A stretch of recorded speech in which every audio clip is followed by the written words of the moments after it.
Good morning, class 12. I'm Sana Uzma from the Millennium School. Welcome to the new session. And in today's session, I'll be moving ahead with the order of reaction. I'll explain you the first order kinetics with some example. And also, we'll move on to the next topic, that is molecularity of the reaction.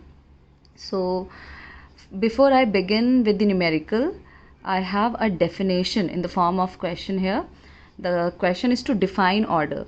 I have mentioned the definition here so that you can note it down in your notebook, children, because in your exams many times the definition of order of a reaction has been asked. So please remember this. I hope you have understood by now what the order is. But how to write it in proper sentence, in proper language is mentioned here. So what is order?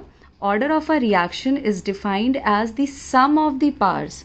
See, this is the keyword, okay?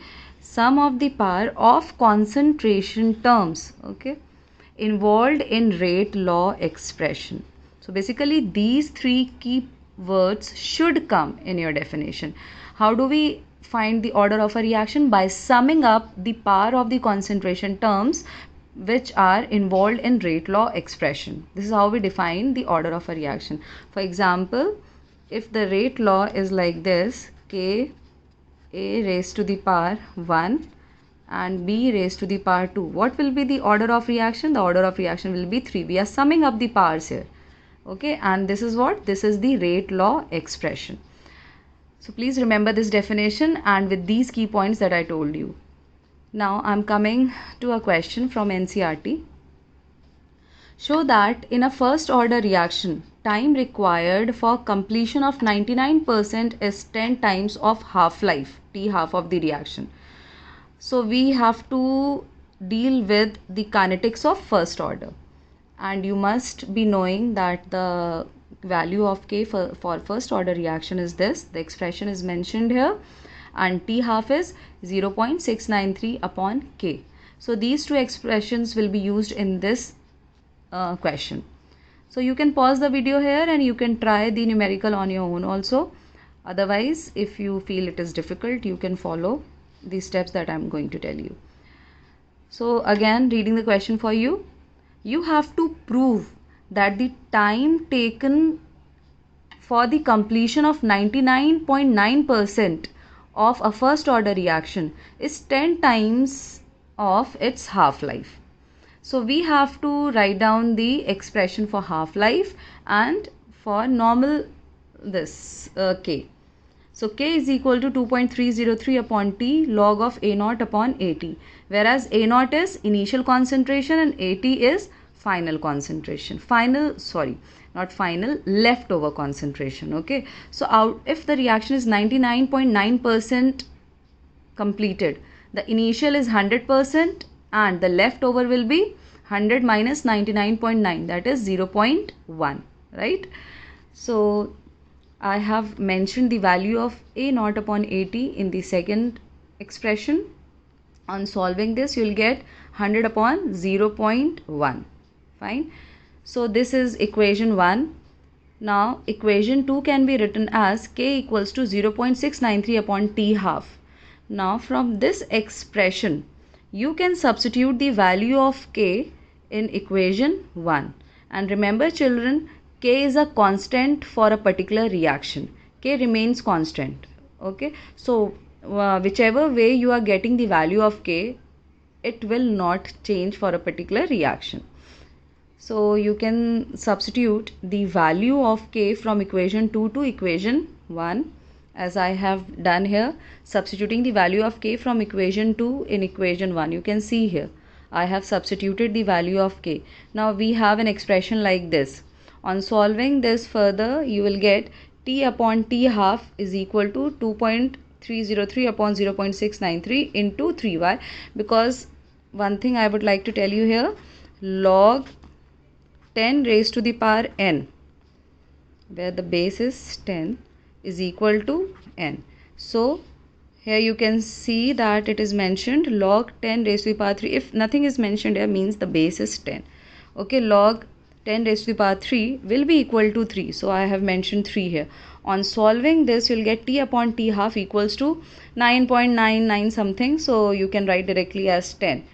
So it is clear now that time taken for completion of 99.9% of a first order reaction is 10 times of its t half. Hence proved. So this is the final answer. I hope you have understood. Now if you have understood, then please pause the video and try to solve it on your own. If you have solved it on your own, children, then please tally it. Now moving ahead with another concept, that is molecularity. Put the heading molecularity, everyone, and then first of all write down the definition of molecularity. It is defined as the number of molecules or atoms of reactant that takes part in an elementary chemical reaction. Elementary means the reaction which is simple or single step reaction, not a complex reaction. There are two types of reaction basically, complex and elementary. Elementary means single step reaction and complex means the reaction involving the multiple steps. So molecularity can only be deduced for elementary or single step reaction. Okay, so what is molecularity? It is equal to the number of atoms or molecules taking part in a chemical reaction, which should be elementary in nature. Now to further explain you this molecularity concept, we have a collision theory with us. Collision theory says that for a reaction to occur, the molecules should collide effectively. Very important, children. Please keep on writing along with me. Collision theory says that for a reaction to take place, the molecules should collide effectively to produce the product. I have written here it in short form. Molecules collide effectively to produce the product. Now, what does this term effectively mean? Effectively means that the colliding molecules should have proper energy and proper orientation. Proper energy it should have and proper orientation. You can take an example of cricket match.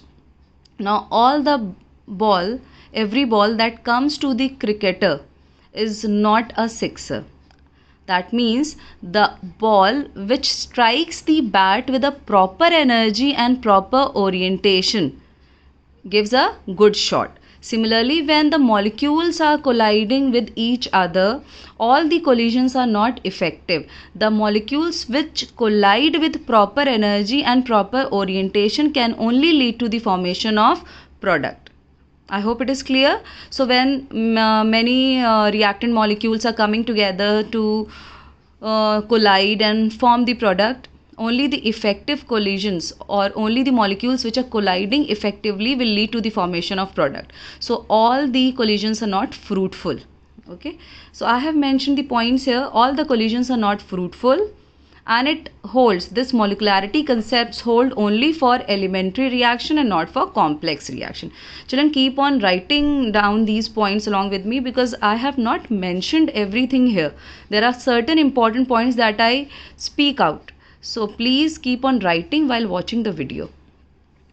Okay, so I hope molecularity concept is clear. I'm again repeating it. Molecularity means the number of atoms or molecules which collide effectively to produce the product in an elementary reaction. An effective collision means the collisions which have proper energy and proper orientation. And all the collisions are not fruitful. All the collisions will not produce the product. Okay. So now moving on to the examples to explain you this in a better way. All the examples are here for elementary reactions basically. So in this particular case, A plus B is producing the product C. Okay. Here you can see the rate of the reaction, which is obviously reduced experimentally. The order will be equal to the sum of the parts, which is equal to 2. And molecularity, here you can see that one molecule of A is reacting with one molecule of B. So 1 plus 1, the molecularity becomes 2. So you can point out one thing from here, that molecularity can be derived theoretically. Very important point to note here. Molecularity can be derived or can be calculated theoretically by simply looking to the reaction, whereas order can only be deduced experimentally. Okay, for this particular reaction you can see that order and molecularity are same. Now another important point to note here, for 99% of elementary reactions, order and molecularity are same. 99% of elementary reaction. Now come to the next example.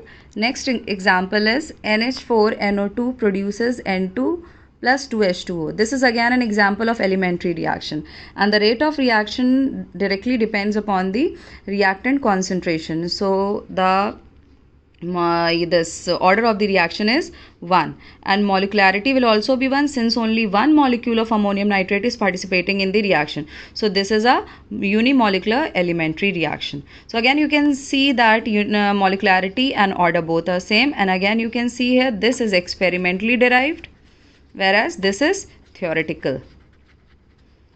Okay, now the third example is 2NO plus O2 gives 2NO2. So here you can see that two molecules of NO and one molecule of O2 is participating. So the molecularity is 3. And order of this particular reaction is also 3, which I have not mentioned because our main purpose is to write down the molecularity.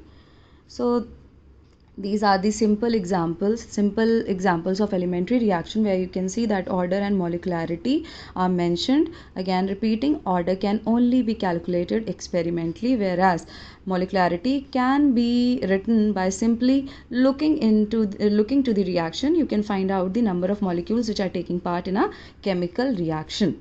Okay, and in 99% of elementary reaction you will find that this molecularity and order is same. There are certain exceptions also, and I have mentioned one important exception here, the example of hydrolysis of ester. Ester is CH3COO C2H5. Hydrolysis means the reaction is taking in the presence of water, and for this particular reaction we take the water in excess quantity, and the product formed is acetic acid and ethyl alcohol. Okay, for this particular reaction, since it is an elementary reaction, the rate of reaction should be equal to this K, the concentration of ester raised to the power 1, concentration of water raised to the power 1. But a very important point to note here, if any of the reactant is taken in excess in a particular reaction, then the rate of reaction does not depend upon the concentration of that reactant, because even with the course of reaction, if ester is reacting with water, there will be hardly any change in the amount or concentration of water. So therefore the rate of reaction does not depend upon the concentration of H2O. That is why I have mentioned the power as 0. That means the rate of reaction can be expressed in this way, that is, it is directly proportional to the concentration of ester. It does not depend upon the concentration of water because it is taken in excess. So when a reactant is taken in excess, there will be no change in its concentration during the course of a reaction. Therefore, the rate will not depend upon that particular reactant. So I hope this is clear. And molecularity will be how much? Molecularity will be 2, because one molecule of ester is reacting with one molecule of water. So molecularity will be 2. So this is an elementary reaction where you can see that order and molecularity are different. Okay, please remember this example because such reactions are given a term known as pseudo first order reaction. Pseudo means false first order reaction, because for elementary reaction in most of the cases, that is in 99% cases, the order and molecularity is same, but this is an exceptional reaction where you can see that order and molecularity are different, and such reactions are known as pseudo first order reaction. So this is all about molecularity for today. We will be discussing some more important concepts of molecularity and the difference between order and molecularity also. But before concluding, there are some important points that I would be telling you about molecularity in revision. First of all, molecularity tells us about the number of molecules taking part in a chemical reaction, as you saw in these examples. Second, molecularity depends upon the collision or effective collision of the molecules, and obviously the effective collisions are only mentioned in an elementary reaction. And one exceptional case I have mentioned here of pseudo first order reaction where order and molecularity are different. Another important thing is molecularity is theoretical, whereas order is experimental. Okay, and the definition of order I discussed with you in the beginning of the session, and the this definition of molecularity is mentioned in front of you. Then another important point, order can be positive, negative, zero, fractional, anything. Molecularity cannot be zero, because at least there should be one particle, at least there should be one molecule participating in a reaction to produce the product. Very important point, please note it down. Order can be zero. It is possible for a particular rate of reaction not to depend upon the concentration of any particular reactant, but molecularity being zero means there is not even a single molecule which is reacting to produce the product, which is not possible. At least there should be one molecule which should be taking part in the reaction to produce the product. Okay, so molecularity cannot be zero, very important point. And then molecularity cannot be more than 3, whereas order can be 3, 4 or anything. Overall order of the reaction can be any number, whereas molecularity cannot be more than 3. Okay, so but the reason for this I'm not going to tell you in this session. I want you all to do some research and try to find out that why molecularity cannot be more than 3. Answer is very simple. Hint is it depends upon collision theory. Think of the answer and then I'll be telling you the answer in my next session. So, and one more thing children, try to write down the difference between order and molecularity on your own. There are number of points that I have discussed in front of you in this session. You know a number of points about order. You have already done a lot, and molecularity also we discussed a lot in today's session. So one more thing that you will do today is to differentiate between order and molecularity on your own, because it is again an important question for your boards. A number of times the question has been asked to differentiate between order and molecularity, definition of order, definition of molecularity. So these are the important questions, many important things we have discussed in today's session.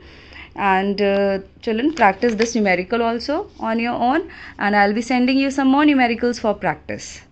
So thanks for today. Take care.